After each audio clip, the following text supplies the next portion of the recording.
शुभेच्छा अभिनंदन और नमस्कार एवं मोर छोट छोट कुनि कुनि पुओ झील मानक मोर स्नेह और आशीर्वाद।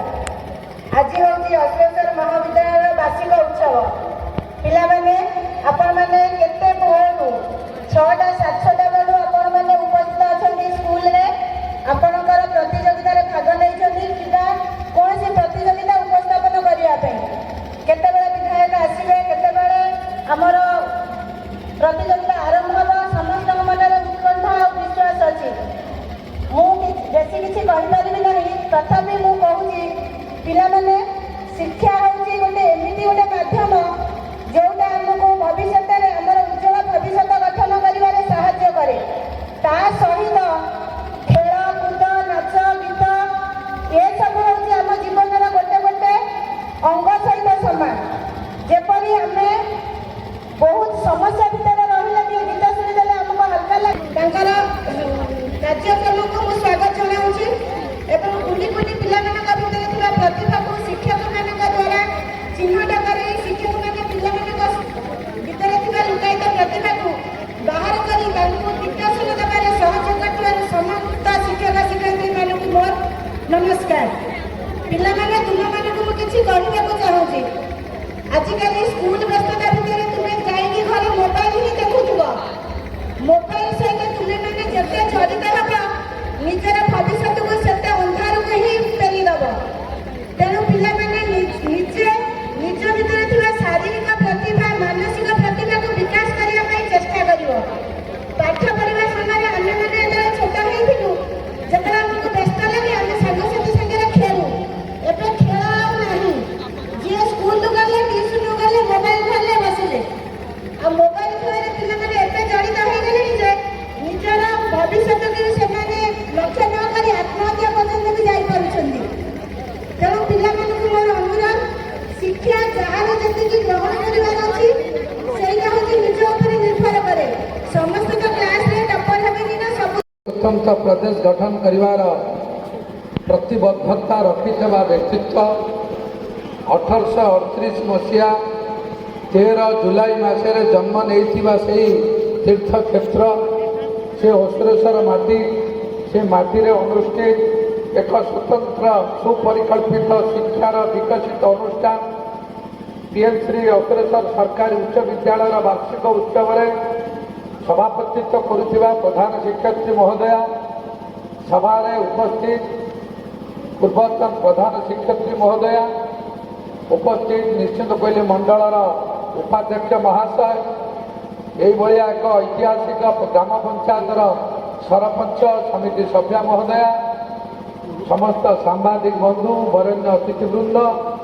छोट छोट पिला माने 380 पाखापाखि पिला जो मैंने पाठ पढ़ुंट समस्त शिक्षक शिक्षयित्री सांबादिक बंधु उपस्थित समस्त बुद्धिजीवी मानक आज 2026 वर्ष चली 2025-26 शिक्षा वर्षर अंतिम पर्यायर मुझे धन्यवाद कृतज्ञता ज्ञापन करुच्ची एवं सर्वप्रथमे धन्यवाद दूसरी देशर यशस्वी प्रधानमंत्री नरेंद्र मोदी देशर यशस्वी शिक्षा मंत्री धर्मेंद्र प्रधान ओडिशार जनप्रिय मुख्यमंत्री मोहन माझी महाशय को जे निश्चित कोइली ब्लॉकर आम निर्वाचन मंडलीर द्वितीय पर्यायर पुणी आमरी निर्वाचन मंडलीर एक विद्यालय को सर्वभारत स्तरीय पीएमसी योजना रे शिक्षार गुणात्मक मान शिक्षार भित्तिभूमि शैक्षिक परिवेश समग्र क्षेत्र में एक विकसित करने परिकल्पना सहयोग आज अनुष्ठान पीएमसी घोषणा होती मुझे महानुभाव मानू आज आम माटी तरफ धन्यवाद और कृतज्ञता ज्ञापन कर बंधुगण शिक्षा गोटे एभली जिनिस जे देश ए जाति रे विश्व रे बा अनुष्ठान रे शिक्षा एक गुरुत्वपूर्ण पद्धति जो माने जो अंचल रे जो माटी रे शिक्षार विकास जिते व्यापक से अंचल रे विकास मध्य सेते द्रुत गति रे ताकर प्रगति मध्य आगे चलता स्वाधीनता पूर्व पाखापाखि 1944 मसीह ये विद्यालय अनुष्ठित 81-82 वर्ष भितर ए विद्यालय हजार हजार पिलामानंकु पाठ पढ़ाई शिक्षादान देछि बुद्धि देछि एवं सेमाने विभिन्न क्षेत्र में सुख्याति ख्याति अर्जन कर माटीर अनुष्ठान पढ़ुवा समस्त छात्र छात्री माने 80 वर्ष 82 वर्ष भितर सारा देश में विश्व राज्य में विभिन्न क्षेत्र में निजर पारंगता और निजर दक्षता प्रतिपादित कर सारी आज एभली विद्या मंदिर बा पुण्य तीर्थ तीर्थभूमि ये जो 379 पिला पाठ पढ़ुंट 389 1 ରୁ 5 पर्यंत 49 एवं 6 ରୁ 10 पर्यंत 130 तो 379 स्टूडेंट्स जो मैंने पाठ पढ़ुंट एभली एक भित्तिभूमि विहीन शिक्षानुष्ठान आमर आज दुर्भाग्य जो माटीर मो जन्म जो माटीर बरपुत्र कर्मवीर गौरीशंकर ओडिया भाषा ओडिया जाति 1866 9 दुर्भिक्ष समय उत्कल दीपिका प्रकाश कर देश को ए जाति को ए जातिर भाषा आंदोलन करके शेष 1936 मसीह सफल कराई से माटी अवस्थित शिक्षा अनुष्ठान 10टी क्लास को 5टा क्लासरूम एटा आम एक दुर्भाग्य आज मो दायित्व प्रधान शिक्षयत्री जड़े सीनियर मोस्ट टीचर ठारू जहाँ शुणिली मु महांगा निर्वाचन मंडली रे पाखापाखि 100 हाई स्कूल 2टी ब्लॉक महांगा निश्चित कोईली रे बुलिला भितर कौन स्कूल देखनी हाई स्कूल रे गोटा क्लास रे 104 स्टूडेंट एडमिशन होती मो फर्स्ट टाइम देखुची असुरेश्वर स्कूल रे गोटा क्लास रे 104 जन पिला पाठ पढ़ुचे धन्यवाद दूची एवं दुख प्रकाश करुच्ची जे एभली एक माटी रे जो माटी भारत इतिहास रे निजको प्रतिबद्धिता करे जो माटी की 4-6 मास तले देशर यशस्वी प्रधानमंत्री ओडिशा आसीबा समय एई माटी की ओडिशार एक आदर्श ग्राम घोषणा करिसेंती गौरीशंकर राय माटी को एवं प्रधानमंत्री निज भाषण में असुरेश्वर गौरीशंकर माटीर दीक्षितपड़ा ना धरिले से माटी रे आज क्लासरूम नहीं पिला पाठ पढ़ुंट मु दुखित एवं गौरवान्वित ये अंचल बुद्धिजीवी युवक मैंने सांबादिक बंधु बहुत सचेतन अच्छा जहाँफल शिक्षा भूमि भित्तिभूमि एमती अच्छी सांबादिक प्रफुल्ल भाई अच्छा सरपंच समिति सभ्य अच्छा ये ओल्ड स्टूडेंट एसोसिएशन भी थे आलुमिनाई थे एसएमसी प्रेसिडेंट किए अच्छा एसएमसी थी ना एक्सटेंशन नहीं जाऊँगी एमडीएम किए बुझे एत वरिष्ठ व्यक्तित्व अच्छा से अंत बाबू ये हसुँच किलोचन तार पान खाई बुलूं कि दुर्भाग्य आज है के तारीख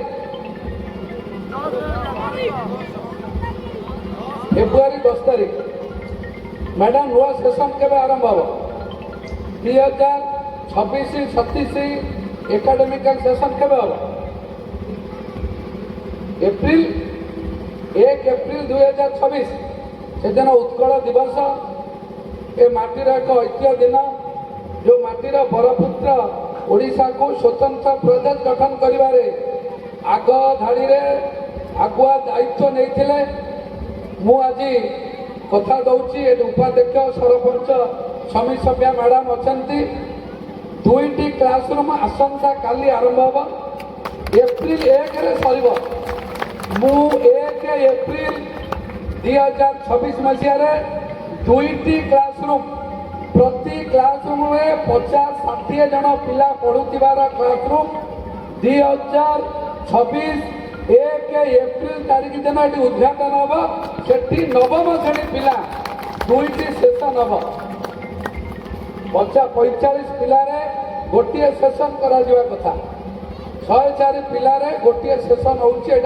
दुर्भाग्य मुझे आपण मान कहूँ एवं आउ भी सबू टीचर फिलअप अच्छी साइंस भी 2 जन अच्छा आर्ट्स 5 जन अच्छा जो मैंने पीटी भी थे सब फिलअप अच्छा गोटे हेडमास्टर पोस्ट भैकेंट अच्छी मे मसरे दिज्व LTR ଆବଶ୍ୟକତା ନଥିଲା। ଯଦି କିଛି ଆବଶ୍ୟକତା ଶିକ୍ଷକ ଆବଶ୍ୟକତା ପଡ଼େ ଦିଆଯିବ। ମୁଁ ଏ ବିଦ୍ୟାଳୟ ପରିଭ୍ରମଣରେ 3-4 ଥର ଆସିଛି ବନ୍ଧୁଗଣ ଏଠି ବହୁତ ଅଭିଯୋଗ ଆସିଛି। ଆମେ ସବୁ କୋଟି କୋଟି ଟଙ୍କା ଖର୍ଚ୍ଚ କରିଦେଇଛୁ, ଆମେ ପଇସା ପାଇନୁ। ମୁଁ ତ ଭାବୁଛି ବିଲ୍ଡିଂ ସବୁ ମାପିଦେଲେ ବି କୋଟି କୋଟି ଟଙ୍କା ହେବନି। ଯେତେ ଘର ତିଆରି ହେଇଛି ଏ ଅନୁଷ୍ଠାନରେ ସବୁ ଘରକୁ ଯଦି ସରକାରୀ ମେଜରମେଣ୍ଟ କରାଯିବ ବି ଏତେ ଟଙ୍କା ହେବ ନାହିଁ। ତେଣୁକରି ଏଠି ମ୍ୟାଡ଼ାମ କହୁଥିଲେ ଆଜବେଷ୍ଟ ଘର ଏଠି ଭାଙ୍ଗିଦେଲେ, ଏପଟେ 2ଟା ଘର ଭାଙ୍ଗିଦେଲେ। ଭାଙ୍ଗିଲା ପୂର୍ବରୁ ସେ ତିଆରି କରିବା କଥା। 10ଟି କ୍ଲାସକୁ 5ଟି ରୁମ୍ ହବା, କାହିଁକିନା 12-14 ଜଣ ଟିଚର ଅଛନ୍ତି ପୁରା ହାଇସ୍କୁଲରେ। ଏଲିମେଣ୍ଟାରୀ 2 ଜଣ ଅଛନ୍ତି, ସେକେଣ୍ଡାରୀ 12 ଜଣ ଅଛନ୍ତି, 14 ଜଣ ପିଲା 5ଟା କ୍ଲାସ, ମାନେ 9 ଜଣ ସବୁବେଳେ ବୁଲିବେ। 9 ଜଣ ଟିଚର ସବୁବେଳ ପାଇଁ ବୁଲିବେ। ତେଣୁକରି କ୍ଲାସ ରୁମ୍ 2ଟା କରାଯିବ। ଏଠି ଭଲ ପାଠ ପଢ଼ା ହେଉଛି ନିଶ୍ଚିତ ଭାବରେ। ଏ ଅନୁଷ୍ଠାନରେ ଭଲ ପାଠ ପଢ଼ା ହେଉଛି ବୋଲି 10th ରେ 80 ପିଲା, 9th ରେ 104 ଭଲ ରେଜଲ୍ଟ ହେଉଥିବାରୁ ଆଡ଼ମିସନ୍ ଅଧିକା ହେଇଛି। ଏବଂ ମାହାଙ୍ଗା ନିଶ୍ଚିତ କହିଲି 2ଟି ଶିକ୍ଷା ମଣ୍ଡଳରେ ଆମେ ମିଶନ ମେରିଟ୍ କାର୍ଯ୍ୟକ୍ରମ ଆଉ ଟିକେ ତ୍ୱରିତ ବେଗରେ ଆଗେଇଛୁ। ଏଥର ଆଶା କରୁଛୁ ଯେଉଁ 21 ଜଣିଆ ଟିମ୍ ହେଇଛି ଭଲ ପାଠ ପଢ଼ାଉଛନ୍ତି ସେମାନେ। ଆପଣ ସ୍କୁଲରୁ କିଏ ଯାଇଥିଲେ ମିଶନ ମେରିଟ୍ରେ? ଆପଣ ତ ଯାଇଥିଲେ, ପଢ଼ାଉଥିଲେ ବୋଧେ, ଯାଇଥିଲେ। ତେଣୁକରି ଶିକ୍ଷାର ବିକାଶ କ୍ଷେତ୍ରରେ ବ୍ୟାପକ ପ୍ରଗତି କରାଯାଉ।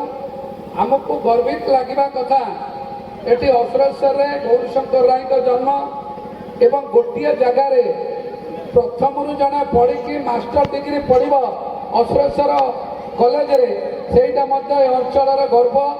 ଆମର ପୂର୍ବ ଓଡ଼ିଶାର ଏକ ପ୍ରାଣକେନ୍ଦ୍ର, ମଧ୍ୟକେନ୍ଦ୍ର। ଏଠି ବିଜୟ ବାବୁଙ୍କର ଫୁଟବଲ ଆସୋସିଏସନ ଖେଳ ଚାଲିଛି, ଫୁଟବଲ। ତାଙ୍କର ପୁଣି ଆହୁରି ବହୁତ ଅଛି। ଏଠି ପ୍ରଭୁ ରଘୁନାଥଜୀଙ୍କର ଆଶୀର୍ବାଦ ଆପଣମାନଙ୍କ ଉପରେ ଅଛି। ଏବଂ ଅଶ୍ୱିନେଶ୍ୱର ଗୋଟେ ବିରାଟ ଜାଗା, ତାର ଇତିହାସ, ତାର ପୁରାଣ, କଳିଯୁଗ, ଦ୍ୱାପର ଯୁଗ, ତ୍ରେତୟା ଯୁଗକୁ ଗଲେ ଏ ମାଟିର ଇତିହାସକୁ ଆପଣମାନେ ନିଶ୍ଚିତ ଭାବରେ ଜାଣିବେ। ଏବଂ ମୁଁ ସେହି ପରିପ୍ରେକ୍ଷୀରେ ଆପଣମାନଙ୍କର ମୁଁ ମାନେ ଏପଟ କ୍ୟାମ୍ପସରୁ ଆଉ 15 ମିନିଟ୍ ପରେ ସେପଟ କ୍ୟାମ୍ପସକୁ ଯିବି। ମୁଁ ବେଶୀ କିଛି ଆଜି କହୁନି। 1 ଏପ୍ରିଲ ଦିନ ଏଠି ଯଦି ସ୍କୁଲ ଖୋଲା ଥିବ, ଫଙ୍କସନ୍ ହେବ।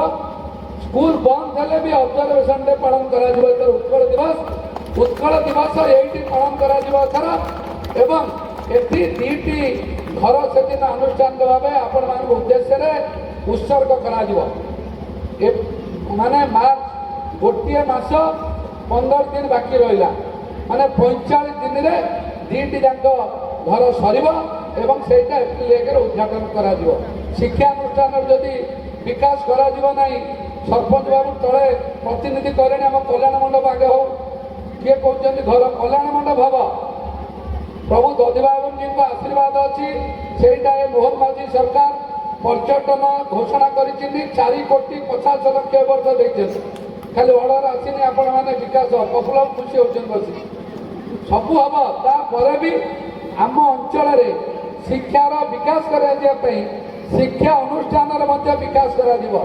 ମୁଁ ଆଶା କରୁଛି ଯାହା ଆମ ତରଫରୁ ଦୋଷ ତ୍ରୁଟି ଅଛି, ଭୁଲ ଅଛି ସରକାରଙ୍କର ସ୍ୱାଧୀନତାର ପର 79 ବର୍ଷ ଭିତରେ, ସେ ଭୁଲକୁ ଲମ୍ବା ଦିନ ପାଇଁ ନେବା ନାହିଁ।